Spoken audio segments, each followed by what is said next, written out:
Are you flipping the rage bait on me? What is that existence? Responding to chuds. I love doing it. Let's go with the dog against the dogs. Alabama. When I had a choice to pick a co-host. I know. Oh, you're betting on the game. Why would you be doing that? Because it's fun.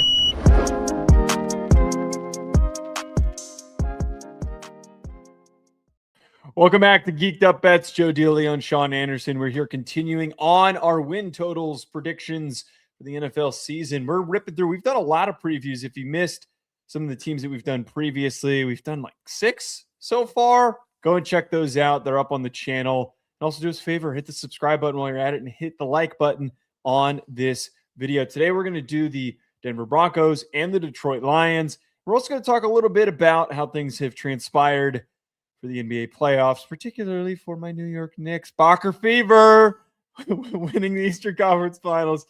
Sean, how are you doing? You know, I wish I could celebrate my Washington Nationals having the best offensive output with one of the worst defensive outputs the MLB has to offer. But that's perfect. I've been a little under the weather with Bacher Fever as well. Oh, so it's definitely spreading. You don't have Bacher Fever. Start spreading the news. Is that what they say up here? Yeah. Is that what they say in their New York or nowhere hats? And yeah. It's called a bagel, not a roll or whatever. I don't know. I haven't seen that one. Yeah, I haven't seen that. That one sounds like some dumb millennial slop that I can't sign up for. Here's my confusing thing, right? Like, Are we manufacturing the hype where people are like, they're gonna shut New York down?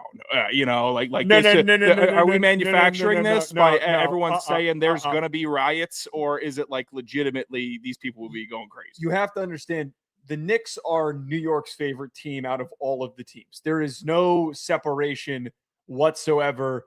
There's no, like Rangers, Islanders, Devils separation like there is with hockey. What about the Nets?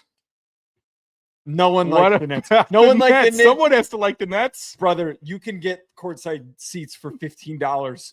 They don't care. No one has cared. That team has never been good or interesting. And it was part of why I was extremely upset when KD spurned the Knicks at the time and chose the Nets. And that was what put my fandom on hiatus, because I was so pissed off because everyone hated Dolan. Everyone was speaking out against Dolan. Couldn't even get Kyrie, who's a New Jersey guy. You think you want to play for the Knicks. But to get back to the question you brought up, there's no separation here because the Nets aren't getting in the way. With the Giants and the Jets, there's a little bit of separation there. And there's excitement for the Giants, but there's not the same level.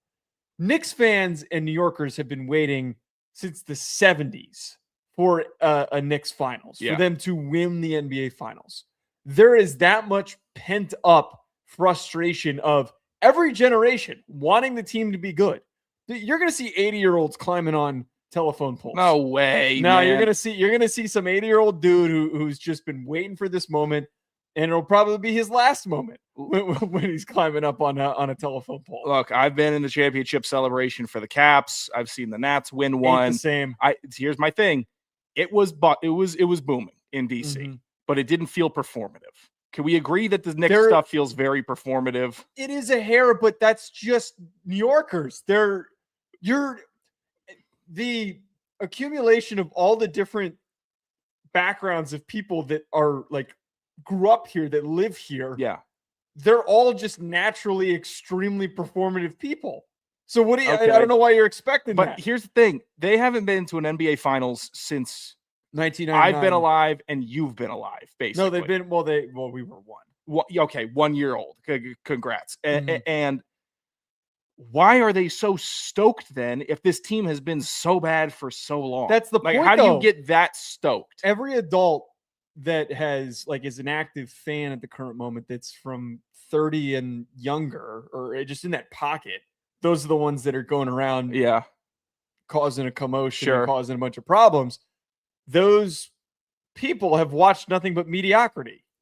Even those in their 30s, they got good basketball for the beginning of their life, which is even worse. Those are the most frustrated people because they got a little taste of it, and then it's just been ass since then. Here's the thing, though, okay? I've watched literally the worst basketball for all of my life with the Washington Wizards. And if they went to the finals because they've been so bad, you know the most they get out of me is because I don't want to get my heart breaking. Let's go. I'd give a fifth. Let's go. But this is, you're not understanding or resonating or connecting with. I just don't think it's hard to explain and describe. The fans of themselves are some of the most aggressive, feverish fans in all of It sports. doesn't make sense. I know. I get like, I think it's great. Like as in the macro sense, like Sure. great. Have big passionate fans in a big passionate city. But the 1-to-1 of performance to celebration with they put the cart before the horse, and then they put another cart before another horse in getting excited and like everything is a championship win. What if they lose? It's like they don't even take into account that the team could lose. I think that it might completely capsize in the water. You see, that's what I'm thinking. Like, okay, great, be happy, celebrate that your team is going to the finals, but you guys could still lose and get busted up and embarrassed. All right, could still happen. Right. And then maybe I'm jealous because they're not scared of looking like the fool of being the team that's being the guy that's like, oh, I got super stoked on the Knicks and they didn't pan out. Like, well, because I think part of it is I think that New York fans operate the opposite mindset where it's like, we have to put all of our energy into rooting for this team. Otherwise, if we don't, we're going to completely regret that we won, didn't capitalize on the moment. And if that's even going to ever happen again in their lifetimes. And also, if you don't properly support them and they fall short, you're going to feel really, really dumb. That's why I think it's a lot different. Like, find me somebody in Oklahoma City that has the same mentality. They just don't exist. Same thing in San Antonio. They've got good fans. They've got fans that like both those teams. They don't have the same energy. They just don't have that same level of desperation or aggressiveness. How could you hate the Knicks? How could you hate the Knicks? I don't hate the Knicks. I got Bakker fever. If they win, we're going out on the streets. Oh my! We're going out there. We're going out there to celebrate with a bunch of people that I'm not. Just to watch, just to observe. How do you think I do well in crowds? Do you think I'm someone that functions well around 5,000 people swarming me? I think you could survive. Oh, I survive. But I mean, every time we've gone out to bars, what do I say? I got to move. I got to get out of here. People are running into me. Well, I would think they don't like having me in crowds. I'm too big for them. They might pick you up and use you as a giant log. You see, I don't need to go airborne. That's not something I need to do on a what would that be? 2 weeks from now, Thursday? Yeah, I don't need that. So with that in mind, with that question in mind, are you buying into the Knicks as a legitimate finals threat to actually win the finals after the way that they played? They have set so many different records. They have accomplished so many different accolades. This is one of the greatest playoff runs of all time. 11 consecutive wins. The company that puts them in is with other championship winning franchises. The 271 point differential. And then the closeout games where they're averaging 39.3 points in those closeout games. Mm-hmm. It's insane the level that they're playing at. But I have listened to enough commentary on different shows where one side is saying, yes, they're this good and we need to treat them more seriously than we did coming into the playoffs. And we shouldn't just expect the winner of the Western Conference Final to walk in, win, and then walk away like it was nothing. But the other side is, man, they got really freaking lucky. They got really lucky. They played a Hawks team that was not really built to challenge them, which was expected for the first round. They got to square off with a 76ers team that got lucky to advance. Yep. And then the Cavs team that they faced they were completely gassed and out of energy because they played back-to-back game sevens. So which side do you sit on? I'm going to respect because of the parallel I'm going to have to draw. I'm going to have to not be like, oh, well, they did it in the East. Okay. Because that's what a lot of people love saying about the Knicks and the Eastern Conference. But it's just like watching a good old fashioned LeBron run with him right now. And this is what he would do. He would carve up the East. He would get served 3 teams on a platter. They would have, really good regular seasons, good players, good moments, but too many deficiencies to get past.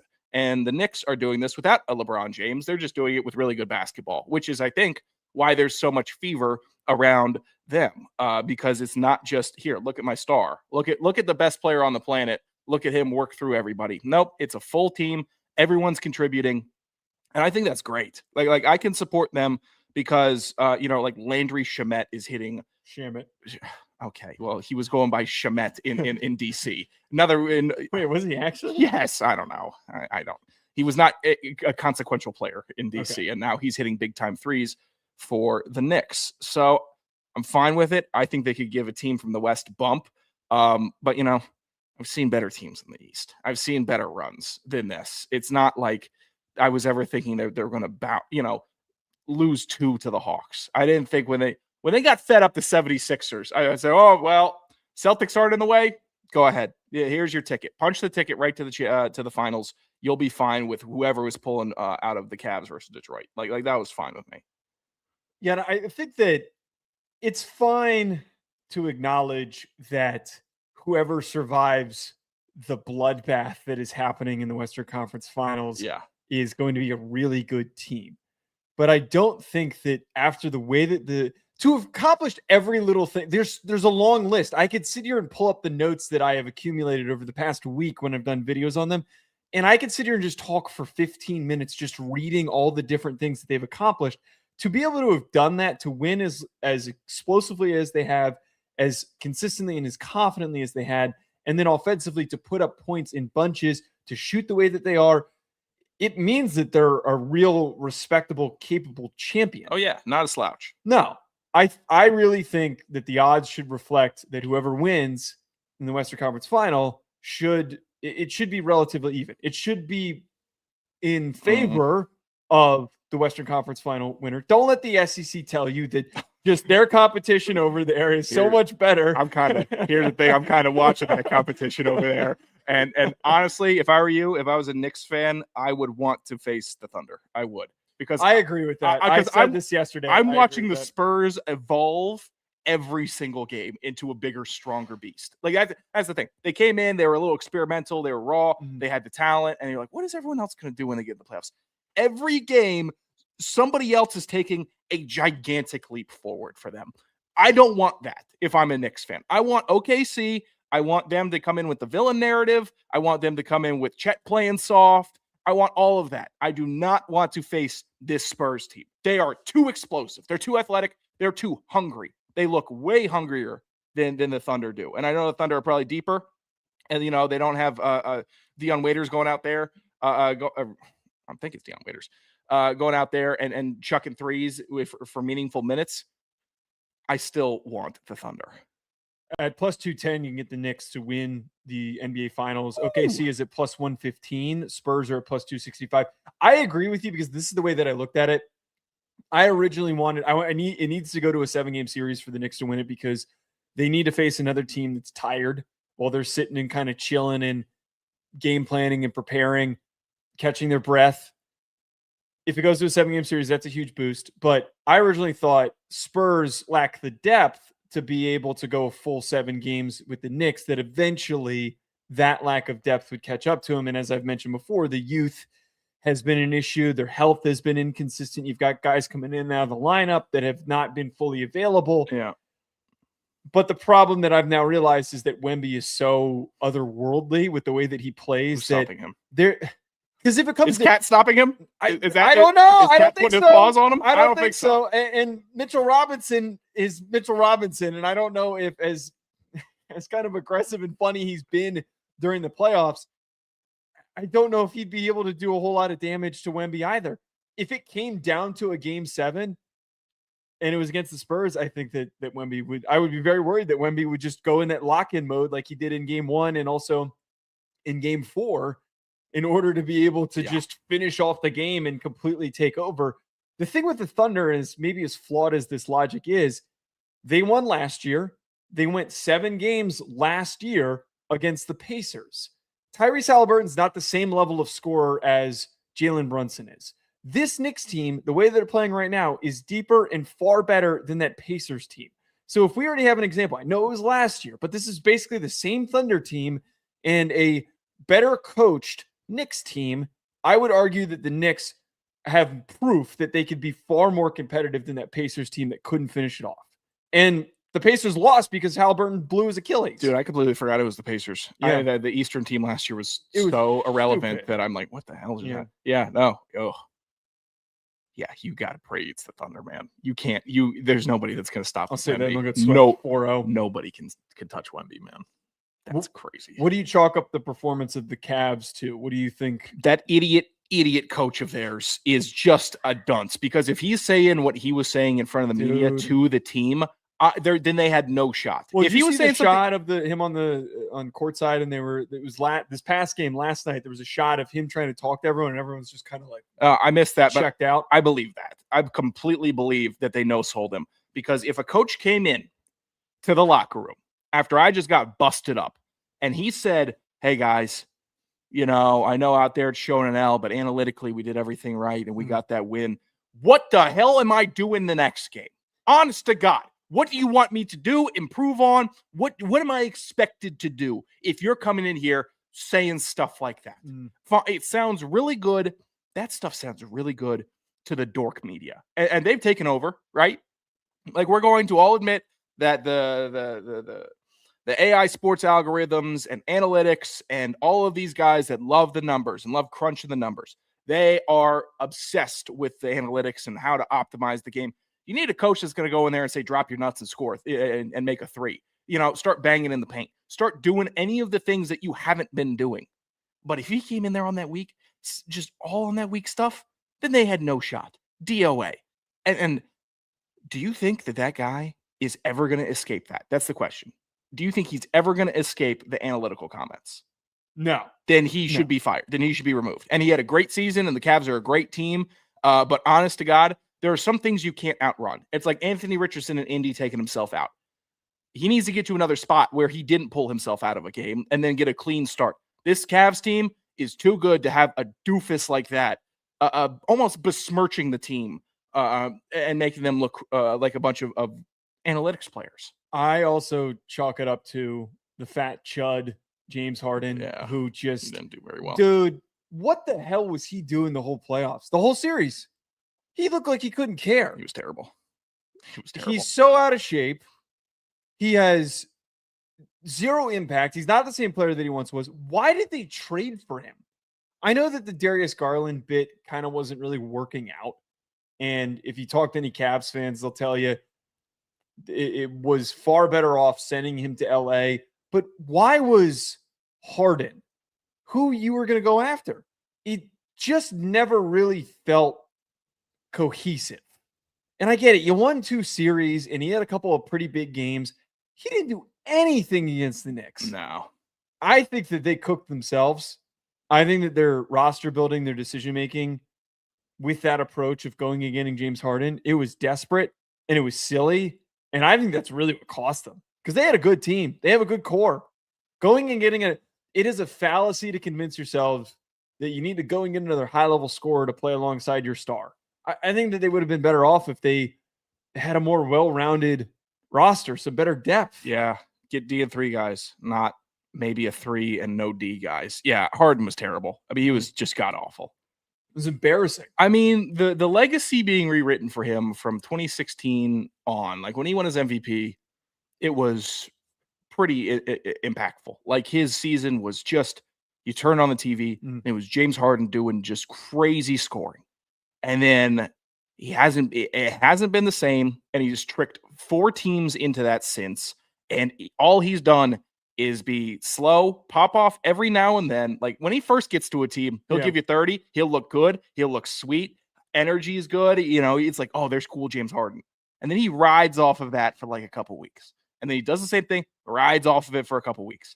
I've never seen a player have no playoff gear. He's never once in the playoffs said, time for me to kick it up a notch. All right, James, playoffs are here. Time to get even better. He's just like, all right, James, playoffs are here. Time to get worse, and at best stay the same. Yeah, at best, count the days towards vacation. Oh, lame. I don't get it, man. That guy, I'm sure he's a Hall of Fame. They'll put him in the Hall of Fame or what. Fine. But talking about James Harden in 20 years is going to be a lot different than talking about like Russell Westbrook in 20 years. Both are going to end up with no rings. But it's going to be a different conversation about both those guys. He's going to be that guy that we're yelling at our kids when they're asking, like, "Oh, Dad, what was James Harden? I saw that he just got elected." I just saw an edit. Yeah, I just saw an edit. He looks so good. Yeah, an edit just got beamed into the back of my head. Yeah. And then I'll start yelling at him and turn that off because we don't believe in James Harden in this household. No, we are not. No, there are better edits than I got to pull up my bookmarks folder edits here for that kid. Right. Yeah, right. All right, let's move over to talking about our continuing on our win total segments. The Denver Broncos are coming off of an electric run that was shortened by a serious injury that Bo Nix suffered against the Bills. They fall short. Jarrett Stidham just couldn't do enough in the snow against the Patriots, and they decided to be as aggressive as possible this offseason. This upcoming year, their win total is set at 9.5 wins, under at -105, over at -125. They were not really equipped with many draft picks to make a ton of moves. They drafted Tyler Onyedum from Texas A&M, running back Jonah Coleman, which I loved, offensive tackle Cage Casey, tight end Justin Julie, just to name a few of their notable draft picks. The big move that they made, though, was trading for Jalen Waddle, the explosive wide receiver from the Dolphins. They re-signed, very important, little Jordan Humphrey, and also J.K. Dobbins, as well as Alex Singleton. They did lose John Franklin Myers, which I think that Onyedum is going to end up replacing him in that role because he's got some similar traits and tools, as well as P.J. Locke and Dre Greenlaw. To ask the question that we do for all these previews, did they get better? Did they get worse, or did they stay the same? They get slightly better. And Jalen Waddle being the key factor in them getting better, adding a player of Jalen Waddle's caliber is going to make you better. Denver media was really down on not keeping John Franklin Myers. Like, they really thought that, and I know he was super productive in Denver and was the key pieces, but that whole D-line is all beef and all chase anyways. So if you could replace somebody with similar traits, it was okay with me. I wasn't sitting here pounding the table saying you need to keep John Franklin Myers. But it's a departure. It's a significant departure. I think that the addition of Waddle outweighs it just enough for me to say that they got better. Because the wide receiver core, while I was super high on them last year, like the Sutton's always good, but Troy Franklin come into his own. Mims being way better. Like how they got so polished last year. 2 years ago, little raw, but you saw some speed. You saw some really good stuff out of Sutton. Last year, they took a huge step up. This year, take an even bigger step up. They're not going to lose the polish, and they get Jalen Waddle, somebody that can, I think, run about the whole route tree and take the top off. This is a better team than last year, and it was a great team last year. I'm going to go be a little bit more aggressive here. I'm going to say they got a lot better. I think that if you look across the board, losing John Franklin Myers could hurt them, but this has always just been a really well-coached group that has gotten the most out of players than I think people would have expected. Like, some of their just top guys that have been consistently productive across the board. There's a lot of unheralded players in their defense. I think that the significant improvement, considering they're bringing back most of the roster minus John Franklin Myers, was adding Jalen Waddle. They have a lot of really good receivers. You named all those solid receivers that they have.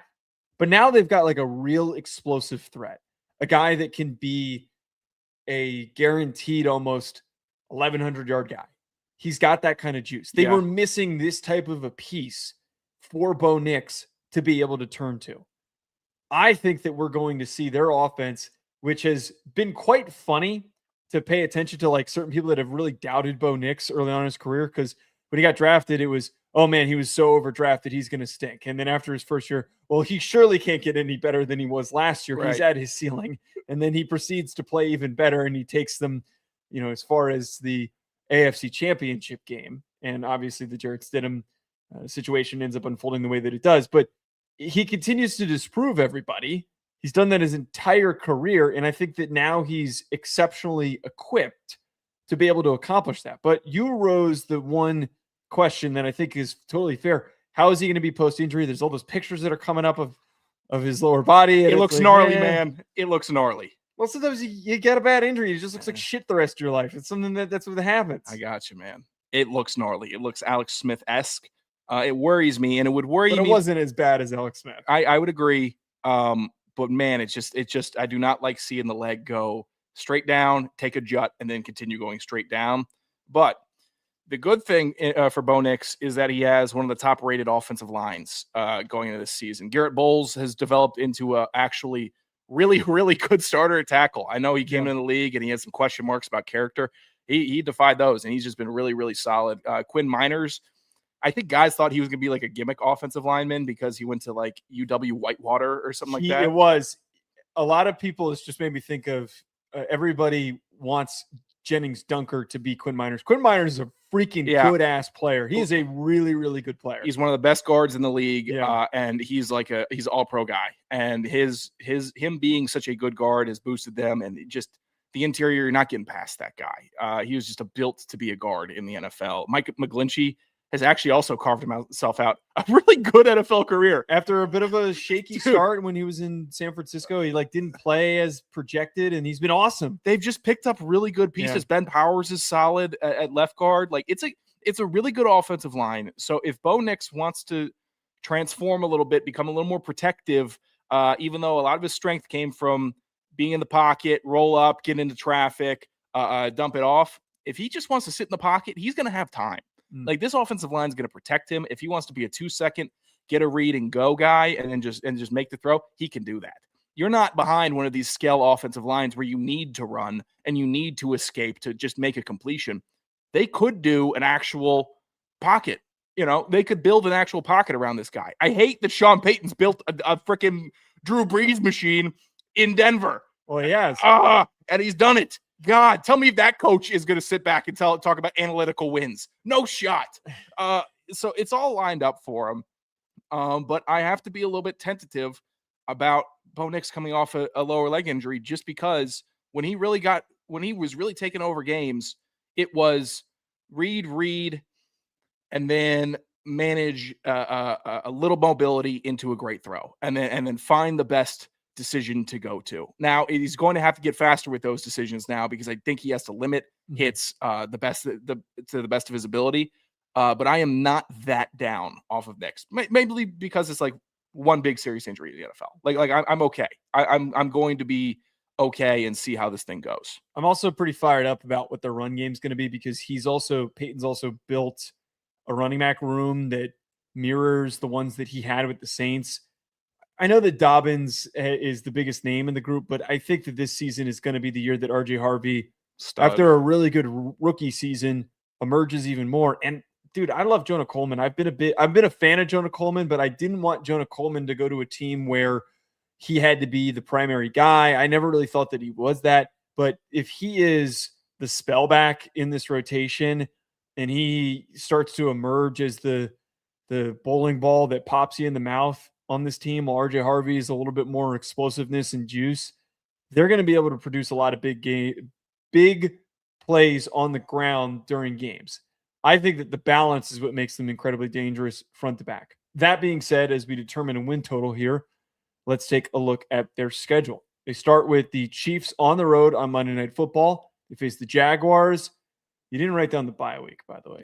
Versus the Rams on Sunday Night Football. If you could just check which week, because that's important. I got you. Versus the Rams on Sunday Night Football, at 49ers, at Chargers, versus the Seahawks on Thursday Night Football, at Cardinals, versus Chiefs, at Panthers, versus Raiders, at Steelers, versus Dolphins, at Jets, at Raiders, versus Bills on Christmas, at Patriots, versus Chargers.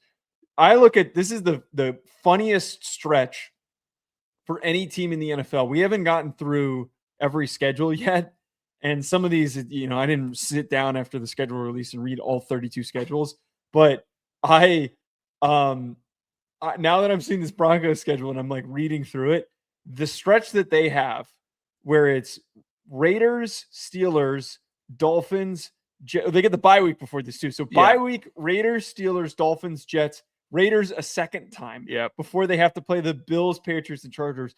That is the most comically easy stretch that I have seen on a schedule. That is a pocket where we're going to be saying, hey, did you see that the Broncos went, 5-0? Did you see that the Broncos went 5-0? I've said it before. I don't think the Steelers are going to be good, and the rest of those teams are all bottoms of their divisions. We could see them going on a 7-1 stretch, starting with the Cardinals, by the way. Cardinals, Chiefs, Panthers, and then roll into that, split one between the Chiefs or the Panthers. But it's a little bit, I got ahead of myself and did some looking at Washington's schedule.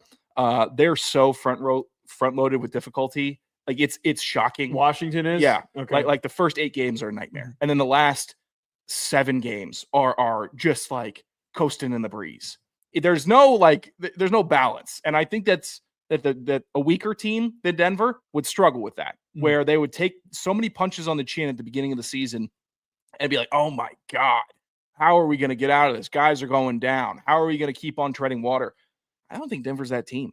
I think Denver's a team like the Chiefs are a really good barometer for me this year. For if I think you could beat the Chiefs with Mahomes coming off an injury, I think you're a legit Super Bowl contender. So I see that Chiefs in week 1. I'm not terrified for Denver like I would have been 2 years ago. I think they could give the Chiefs a run. I think they could split with the Chiefs when we actually start getting down to it. I think this Chiefs team is going to be weaker than a lot of people are assuming. I know that the odds indicate that they're should be in the upper pocket of Super Bowl champions, but I don't think it's. I mean, if they swept the Chiefs this year, wouldn't shock me. I would not be aghast by it. And additionally, Denver fans, you got it. You're at the best you can be right now. Aside from winning the Super Bowl, this is as good as you can have it as a fan, where you can put up a legitimate fight against any team in the league. The Chargers, Seahawks, Rams, 49ers. You're like, I wouldn't write you off. I wouldn't write Denver off in one of those games. There's not one team in the league where I don't think Denver could have a shot to win that game. So I know they're tough matchups, but it's good. You don't have a team that's going to roll over and be like, oh, man, they're favorites and we're underdogs. Like, we're just going to have to pack it up, folks. We're done. Nope. Osweiler's not there anymore. All right. Drew Lock's not there anymore. You got legit hope in every single game. Best place to be as a sports fan. As a football fan, every week you could have the best win ever or a very close defeat. 9.5 wins seems so accomplishable, but to look at their schedule. So say theoretically they do split with the Chiefs. They lose week 1 on the road. Actually, if anything, I think they would probably win at the beginning of the season, even though it's on the road, because the Chiefs are going through so much change. So they beat the Chiefs. I think that they beat the Jaguars. Let's say theoretically they lose to the Rams, or actually not lose to the Rams. As we usually do the games that it's a toss-up, we just don't have an outcome here. Rams are a really good team. They either win, they lose that one. It's going to be a Super Bowl contender, just like the Broncos are. I think that the 49ers are a toss-up, but I'd also be willing to commit to them beating the 49ers. I think that they're a better team than the 49ers. I think so also. And it's 3 wins if we're going to go that route. Yeah, it's kind of up to playing the 49ers is all up to Purdy, and that always freaks me out because I don't know if that guy's going to show up and run for a touchdown or not. If he runs for a touchdown, the 49ers win. If he doesn't run for a touchdown, then the other team wins. Chargers on the road, I'll put that as a toss-up. Seahawks toss-up. Cardinals, that's a victory. We already gave them let's say they split against the Chiefs, so we're not going to be overly aggressive here. On the road against the Panthers, what time is that kickoff? Let me see here what we got for that. Because if that's a 1 o'clock kickoff, I'm going to say that's a toss-up, though, just in case, because we were pretty high on the Panthers. 1 o'clock kickoff in Carolina. All right, let's leave that as a toss-up game. Raiders beat the Raiders. They're going to beat the Steelers for me. They're going to beat the Dolphins. They're going to beat the Jets, and they're going to beat the Raiders a second time. Yep. I'd be willing to commit to – I don't think that we should commit to a Bills outcome or a Patriots outcome, but we would then commit to them finishing off the season with a win against the Chargers. Yeah, I'm comfortable with that. So that's 1, 2, 3, 4, 5, 6, 7, 8, 9. That's 10 wins. And there's opportunities with those toss-ups.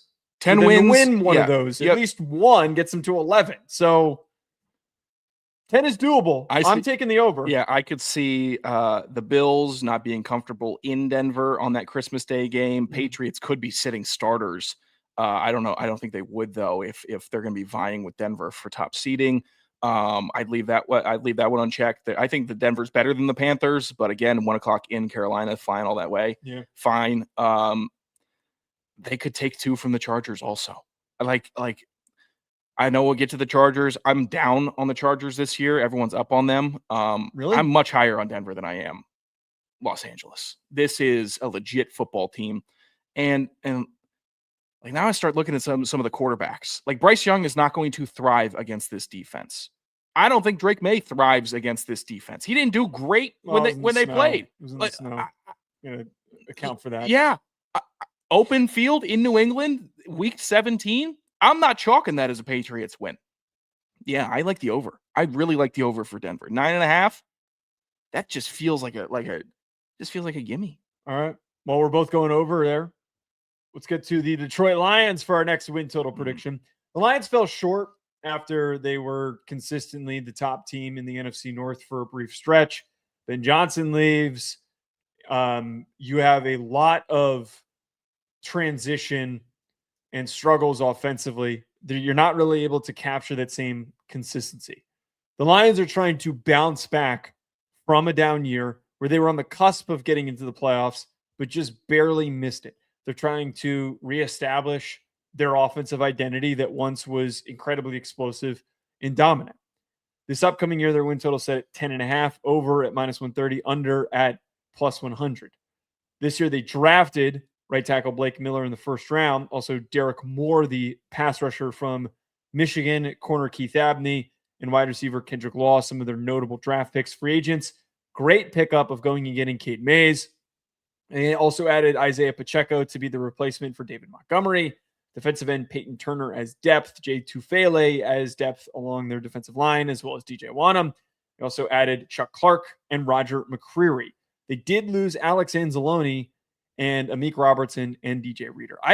With all the moves that happened this offseason, it just didn't click with me that they lost Anzalone. I knew that they did, but when I was doing the notes, I'm like, I completely forgot. He was a really important player for them, a really, really important defensive piece for them. So it's kind of crazy they lost him. Did they get better, worse, or stay the same? I think they stayed the same. Yeah. I think the best I can say about Detroit is stay the same. And you know what? They elevated to a really high level, and it's hard to get better when you have coordinators getting poached and you got to pay so many guys. David Montgomery not being there is going to be tough for them. So they stay the same. I don't think Pacheco is an improvement over Montgomery, but it's Jahmyr Gibbs. Like it just becomes inconsequential who running back 2 is to me at this point. The loss of Alex Anzalone. So, you know, as I've grown up, a lot of the shtick and city pride stuff has been like lost on me. Like Detroit has wanted to be Motor City, gritty team, a blue collar heart of the nation. And I'm like, okay, you know, you're playing football, you're all millionaires, get it. Alex Anzalone was one of those guys that played into the bit where he just encapsulated what the team wanted to put out narrative wise. Yeah. Letting those guys go and not keeping them never sits right with me. When a guy just feels like he matches the tone of what the fans want the city to be, not what the city is.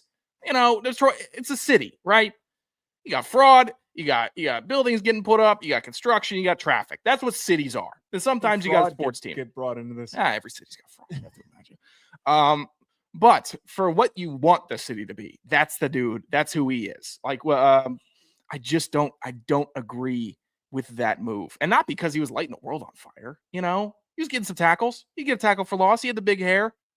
But like culture wise, like if you want to do Dan Quinn guys, Anzalone's a Dan Quinn guy, and losing not Dan Quinn, Jesus, Dan Campbell. Campbell guy. So he also is a Dan Quinn guy. Losing those guys hurts, I'd say. But yeah, they stay the same. They're fine.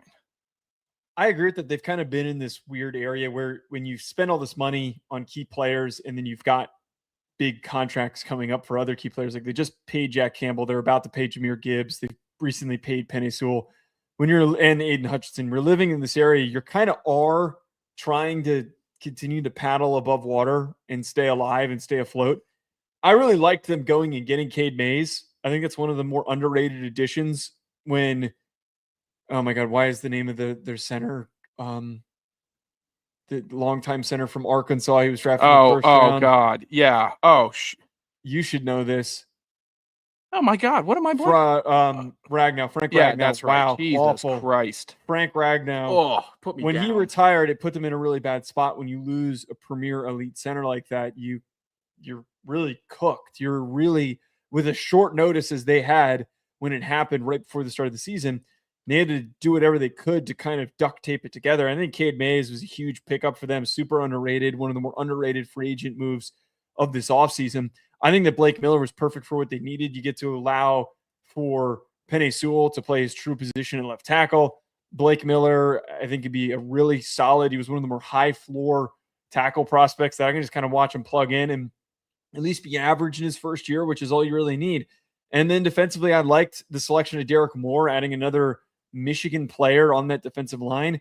But I just don't see, like, what's the move that I pull from that gets them over the top, that is the major boost and the major improvement, because they were just kind of moving the pieces around on their board and taking other pieces from other chessboards to just slide stuff around to replace everything that they lost. That was probably a horrible analogy that I just tried to tried to use. That's not how chess works. But here's the big question mark that I have, because the big transition was you lost Ben Johnson. The offense was a disaster last year. Dan Campbell's calling plays. He looks like he's at a IHOP with a gigantic menu. Love it.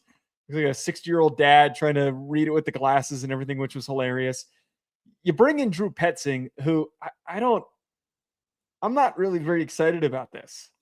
He was the former Cardinals OC from 2023 to 2025. Don't love that. They were 21st in EPA per play in 2025, 10th in 2024, and then 21st in 2023. So he hasn't exactly been the epitome of consistent, dominant offense. I don't know. Maybe this works because, to Petzing's defense, Cardinals have been kind of an S show. Mm-hmm. And it's not like they were a team that had a whole big offensive arsenal. But at the same time, what am I going off of to support that this is a play caller that's going to be extremely dominant? You just have to. I mean, his pitch is, hey, fellas, guys, look where I was coming from. You give me Jahmyr Gibbs, Amon-Ra St. Brown, Jamison Williams, who's gotten better every year, Isaac Tesla, who I guess has just got golden god hands, Sam Laporta, and a decent offensive line. I can give you something, all right? You played the Cardinals. I coached for the Cardinals. We know how bad the Cardinals were. You guys aren't the Cardinals. Let me get in here with Jared Goff. Let me get you guys back to normal. I think that's what the pitch had to be. It's an easy pitch. That's the pitch I would give if I was on a terrible team and I had to get a new job with Detroit. But uncertainty, and every coordinator hire is going to continue to look worse because they're not Ben Johnson. That's how good that dude was. So it's just such big shoes to fill, and they're fine. Like, the offense is fine, but I'll never forget Detroit losing to Minnesota last year over New Year's or Christmas when Minnesota was wearing those awful all-white jerseys. That's something that just can't happen for the Detroit Lions in 2025. That's something that can't happen in 2026, or else you have foundational issues where you drop one to a team that was starting. Who was not Dylan Laube? Who was the quarterback out of UNH that they started in that game? Oh, he was terrible. He was just a bad day for remembering games. An awful performance, and they lost that game when they had a bit of the season on the line too. Brosmer. Yeah, good God. Like, they lost to that. That's when when my antennae popped up for. You got antennae? A little bit for the Lions, where I'm like, hey, this definitely isn't the same. I knew it wasn't the same. I knew they were a bit worse, but that wouldn't happen in the regime of Campbell and Ben Johnson. And now it's happening. The problem is, I love Kelvin Shepard as their DC. Yeah, he's a great DC. He's a stud. Brilliant. But let's get the offense just at 21 to 28 points a game. You guys should be Detroit should be a team that's in the playoffs. And they should be a team that can score 21 to 28 points a game. That in mind, let's read their schedule. Versus the Saints, at the Bills on Thursday Night Football, versus the Jets, at the Panthers on Sunday Night Football, at the Cardinals, early bye week, which sucks, versus the Packers, versus the Vikings, at the Dolphins, versus the Patriots internationally, versus the Bears, at the Falcons, versus the Titans, at the Vikings on Sunday Night Football, versus the Giants on Monday Night Football, at the Bears, and then at the Packers is the flex. So it sucks to kind of get that little finish off there on the road. If you have 3 road games in 4 weeks, you have 3 divisional road games in 4 weeks. You have 4 road games in 6 weeks. Well, one of them is in a road And game. Here's the other thing that also really sucks. You have 3 road games in your first 5 games before the bye. They got a lot of weird timings for when they got to go on the road. Okay, I think that they beat the Saints. Yep. Toss up for the Bills, probably a loss against the Bills. Versus the Jets, toss up against the Panthers. At the Cardinals, they're going to win. Agreed. They're going to beat the bye week. Versus okay. My take, I kind of have a hot take that, like, I kind of wonder if the Packers are going to be bad, but just like last year where the last place team in the NFC North still had a pretty good record, like, I think that they could go at 500 and miss the playoffs. Yeah. Here's the thing with the Packers, and I put it in the bottom of the doc for you. We got some breaking Packers news. They could be without a star, with Josh Jacobs turning himself into the police for domestic assault. So the Packers could be Thanks diminished for clarifying. this year. Do not read aloud. Yeah. I didn't need the Rod Burgundy bit Well, going out, but yeah. Yeah. So I guess for sake of without fully commenting on Jacobs before doing a full read, I would give them a split versus the Packers. Okay, auto split at the very least. I love Ryan Roberts, man. He always loves to text me, "Hey, can you help me with something on your laptop?" When I'm in the middle of a show. God. All right, sorry. I think that let's chalk up to a split against the Vikings. It's fine with me. They're going to beat the Dolphins, toss up against the Patriots, so we don't inconclusive. Do we think that they split against the Bears, or I think Ben Johnson has a hard on for beating the Lions. I think he brings his A game every single time. Did they sweep them last year? Let me see what they did against this team last year. I mean, they had I'm double checking here. There was the one ass whooping that they put down. They beat Chicago bad 52-21 in week at the beginning of the year. Oh, they beat Chicago twice last year. They beat Chicago twice last year. All right, so we can't aggressively go for a sweep. It's going to be the opposite premise. Let's say that they split against the Bears. At the Falcons. That's a win. Win against the Falcons. That's a win that puts the Falcons down. At this point in the season, I think I say this every time we get a team that is playing Atlanta. They put Atlanta down in the dirt this year, in that week. They're going to beat the Titans. We already said they're going to split against the Vikings. They're in a division where it's fine if we just say that they split across the board. Yep. I'm going to call the Giants a toss-up, or do you think that we should say that they beat the Giants? Come on, man. All right, fine. Come on, I'll man. say that they beat the Giants. So of the games that we marked, we've got 1, 2, 3, 4, 5, 6, 7, 8, 9. We got 10. We got to get to 10.5.